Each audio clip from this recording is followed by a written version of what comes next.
ஒரு நடுத்தர வர்க்க பையனுக்கு வாக்கப்படுற பொண்ணு தான் உண்மையிலேயே மகாராணி. பெரிய பணக்கார வீட்டுல வாக்கப்படுற பொண்ணு ஒண்ணு அடிமையா வாழணும், இல்லைன்னா தனக்குன்னு ஒரு வேலையை தேடிக்கணும். அங்க பெரிய கார் இருக்கலாம், பங்களா இருக்கலாம், நகைகள் இருக்கலாம், அதட்டி வேலை வாங்க ஆள் இருக்கலாம். ஆனா உரிமையற்ற பணக்கார பொண்ணாதான் அங்க வாழணும். அடித்தட்டான கல்யாணம் பண்ற பெண்கள் சரிக்கு சரியா உழைக்கணும். வெளியில அவன் கூட உழைக்கணும், வீட்டுல அவனுக்காக உழைக்கணும்.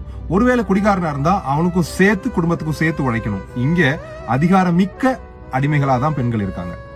இதுவே நடுத்தர வர்க்க ஆணுக்கு வாக்கப்படுறவங்களுக்கு உழைக்கணும்ன்ற அவசியம் இல்ல, உழைக்கணும்னு நினைச்சாலும் அதுக்கு தடை இல்லை. கணவனோட சம்பாத்தியத்தை சேமிக்கவோ செலவு செய்யவோ இவங்களுக்கு முழு அதிகாரம் இருக்கு. எல்லா முடிவையும் தானே எடுக்கலாம். வேர்வையோட தூங்கினாலும் ஆதரவாகவும் பாதுகாப்பாகவும் தூங்க முடியும். பஸ்ல போனாலும் சந்தோஷமா இருக்கலாம்.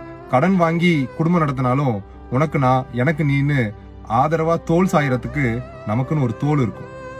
இந்த மாதிரி ஆயிரம் ஆயிரம் சந்தோஷங்கள், உரிமைகள் இது எல்லாமே நடுத்தர வர்க்கத்துல தாங்க கிடைக்கும்.